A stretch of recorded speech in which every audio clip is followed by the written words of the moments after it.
قاری محمد طیب قاسمی کے YouTube channel کو سبسکرائب کیجئے اور امن کے پیغام کو پھیلانے میں ہماری مدد کیجئے اور نیچے دیے گئے ہوئے بیل آئیکن کو کلک کریں تاکہ ہر آنے والی نئی ویڈیو آپ کو براہ راست مل سکے۔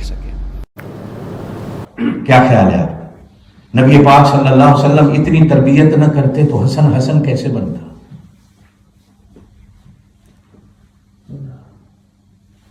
حضرت حسن، حضرت حسین یہ کیسے بنتے؟ بچے بیٹھے ہیں، یہ اردو تو سمجھیں گے نہیں، آپ سمجھا دیجیے گا گھر جا کر۔ دونوں بچے وضو کر رہے ہیں، ایک بابا بھی وضو کر رہے ہیں اور بابا سارا وضو غلط کر رہے ہیں۔ اب دونوں بچوں نے دیکھا کہ بابا جی تو وضو غلط کر رہے ہیں، اور کہیں کیسے بابا کو؟ اس لیے کہ بزرگ ہیں، بوڑھے بندوں کو غصہ بھی جلدی آتا ہے، کیسے کہیں کیا وضو؟ آپ کسی بابا سے کہیں نا بابا جی آپ وضو غلط کر رہے ہیں، کہے گا 70 سال ہو گئے میں نے وضو کر دیتے ہیں، زیادہ پتہ ہے میں وضو غلط کر رہے ہیں۔ بابا جی سے کہو آپ نماز غلط کو مانیں گا؟ نہیں مانے۔ یہ جتنے بابے بوڑھے ہمارے مسجدوں میں اذان کہتے ہیں سارے غلط کہتے ہیں، لیکن امام صاحب بھی نہیں روک سکتے کہ بابا جی اذان نہ کو غلط کہہ رہے، بابا جی ناراض ہو جاتے۔ اب دونوں بچے سوچ رہے ہیں کہ بابا کو روکے کیسے اور کہیں کیسے؟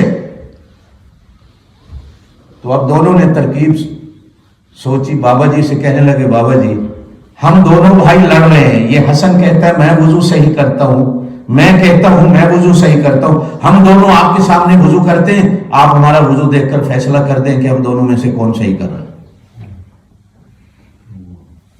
اب دونوں نے وضو کیا تو بابا دیکھتے دیکھتے رو پڑے، کہنے لگے وہ پترو تھوڑا وضو صحیح ہے میرا غلط ہے۔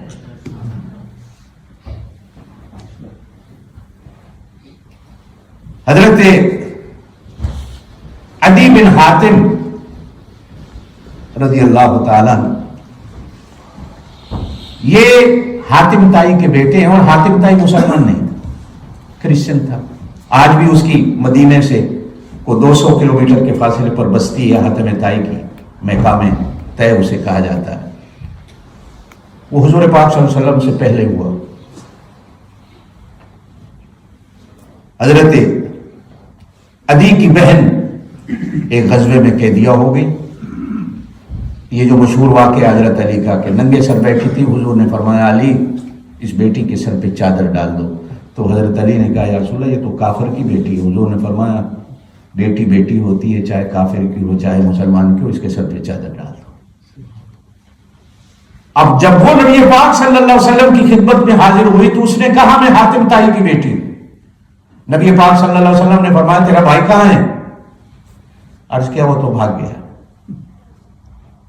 کہا جاؤ اپنے بھائی کو لے کے آؤ، جاؤ ہم نے تمہیں آزاد کر دیا۔ یہ علی مدینے میں آئے، بہن لے کے آئی، مسلمان ہوئے، بچے تھے۔ اتنا بڑا صحابی بنا کہ ایک دن نبی پاک صلی اللہ علیہ وسلم نے ارشاد فرمایا عدی اگر میرے گھر میں کوئی بیٹی ہوتی میں تیرے نکاح میں دیتا۔ 4 بیٹیاں تھیں، میں نے 4 دے دی ہیں، 2 عثمان لے گیا، ایک علی لے گیا، ایک اور لے گیا، کوئی اور ہوتی تو میں تجھے نکاح میں دیتا۔ ایسا بچہ تھا یہ حضرت عدی اور حضرت حسن حسین۔ یہ مدینے میں دونوں بچے کھیل رہے تھے جیسے بچے کھیلتے ہیں، کھیلتے کھیلتے لڑائی ہو گئی۔ یہ کرکٹ کا بال اور بیٹ نہیں تھا، ہاکی نہیں تھی، فٹ بال نہیں تھا۔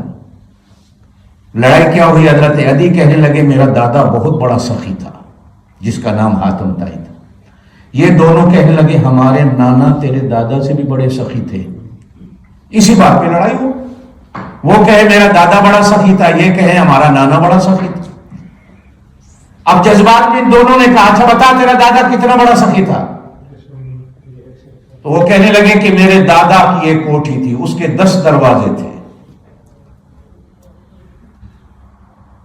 ایک دروازے سے کھانا لینے والے آتے تھے، کھانا ملتا تھا، دوسرے دروازے سے کپڑے لینے والے آتے تھے، کپڑا ملتا تھا، تیسرے دروازے سے نقدی مانگنے والے آتے تھے، نقدی ملتی تھی، چوتھے دروازے سے کچھ مانگنے والے آتے، 5ویں سے کچھ مانگنے والے آتے، شام تک 10 دروازوں پہ پھر کر اپنی ہر ضرورت کو پورا کر کے جاتے۔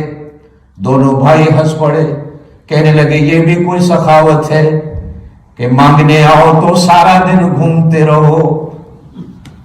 ہمارا نانا تو اتنا بڑا سخی تھا، نہ کوٹھی تھی، نہ کوئی گیٹ تھے، نہ کوئی دروازے تھے، مانگنے والا آتا تھا، ایمان بھی ملتا تھا، جنت بھی ملتی تھی، کلمہ بھی ملتا تھا، قرآن بھی ملتا تھا، لہجے میں ولی بن کے جاتا تھا، بلکہ لہجے میں ولیوں کا امام بن کے جاتا، حکومت بھی ملتی تھی، دولت بھی ملتی تھی، خزانے بھی ملتے تھے، ہر چیز ملتی تھی۔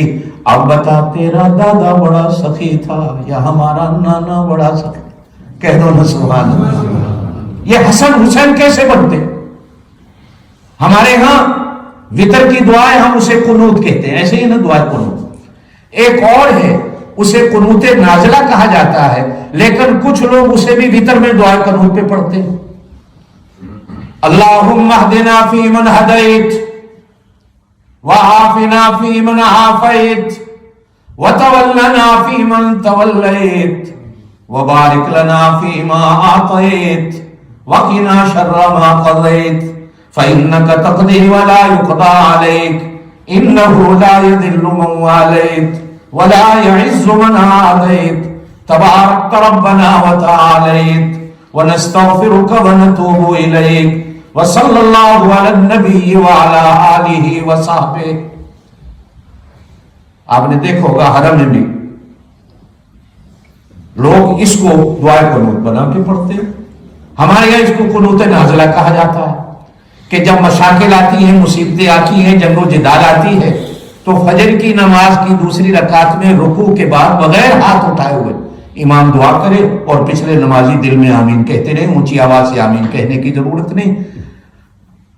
یہ دعائے قنوت نازلہ جو ہے، حضرت حسن کہتے ہیں میں نے 4 سال کی عمر میں اپنے نانا سے سیکھی۔ ہمارا 4 سال کا بچہ کلمہ پڑھ لے تو بڑی بات ہے۔ اب حسن کیسے بنا، جو میں نے بات شروع کی تھی کہ اگر وہ ایک صدقے کا دانہ اندر چلا جاتا تو حسن نہ رہتے۔ نبی پاک صلی اللہ علیہ وسلم نے اپنی اولاد کی اس طرح تربیت فرما کر قیامت تک آنے والی امت کو بتایا، لقمہ حرام جب اولاد کے پیٹ میں چلا جاتا ہے پھر وہ اولاد صالح نہیں رہتی۔ لقمہ حلال کھلا، اور لقمہ حلال وہ آپ سارے جانتے ہیں، مجھے تفصیل میں جانے کی ضرورت نہیں ہے کہ لقمہ حلال کیا۔ آپ صلی اللہ علیہ وسلم نے فرمایا جو پیٹ لقمہ حرام سے پلتا ہے وہ جسم کبھی جنت میں نہیں جاتا۔ لقمہ حلال انسان کو جنتی بناتا ہے، اور قرآن نے جا بجا ایمان والوں کو لقمہ حلال کی تربیت دی۔ فرمایا مغرب کی نماز کے بعد، یہ بارڈر ہے رات اور دن کا، نماز مغرب جو ہے یہ بارڈر ہے رات اور دن کا، یہاں سے آگے پھر رات شروع ہے، دن گزر جاتا ہے۔